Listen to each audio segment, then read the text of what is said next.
Hi అండి, మీరందరూ ఎలా ఉన్నారు? నేను చాలా బాగున్నానండి. ఈరోజు మనం కస్టర్డ్ పౌడర్తో ఫ్రూట్ సలాడ్ చేసుకుందాం.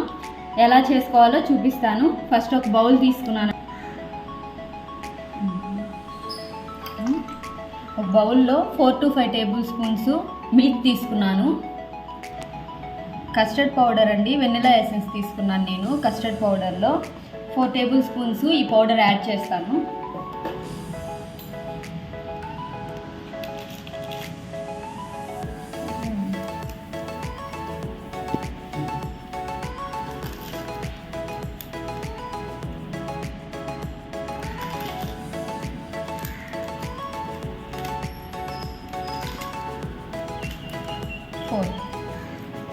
దీన్ని ఉండలు లేకుండా నీట్గా కలిపేసుకోవాలి.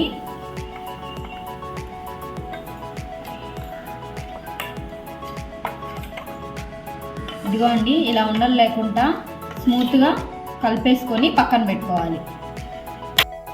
1/2 లీటర్ పాలు తీసుకొని బాగా కాగబెట్టుకుంటున్నానండి.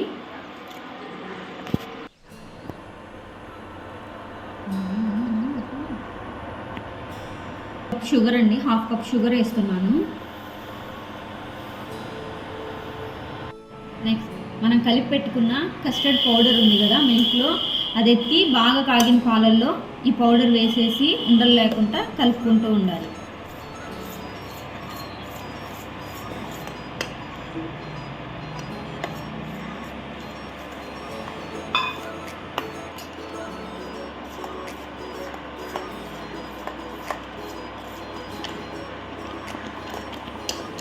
విధంగా అండి, కొంచెం పేస్ట్ లాగా వచ్చే వరకు మనము గ్యాస్ మీద పెట్టి కలుపుకుంటూ ఉండాలి. నెక్స్ట్ నేను మా ఇంట్లో ఉన్న ఫ్రూట్స్ కొన్ని తీసుకున్నానండి.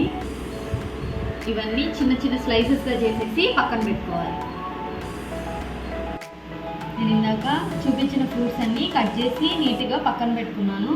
నెక్స్ట్ ఇవన్నీ తీసుకొచ్చి మనం ఈ మిల్క్ దాంట్లో వేసేస్తున్నాం.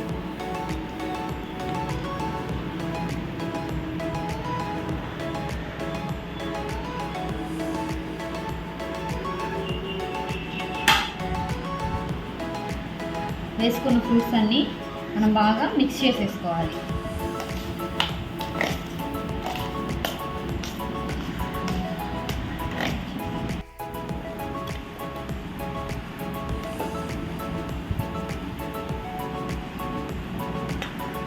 మనము మిక్స్ చేసి పెట్టుకున్నటువంటి సర్వింగ్ బౌల్లోకి తీసేసుకోవాలి.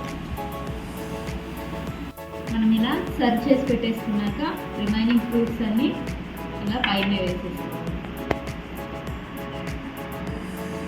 మన సలాడ్ రెడీ అయిపోయిందండి. ఇది మనకి చల్లగా కావాలనుకుంటే ఒక 15 మినిట్స్ ఫ్రిడ్జ్లో పెట్టేసుకొని తర్వాత తినొచ్చు. లేదు అనుకుంటే ఇలానే సర్వ్ చేసుకోవచ్చు. చాలా సూపర్గా ఉంటుందండి. ఒకసారి ట్రై చేసి చూడండి.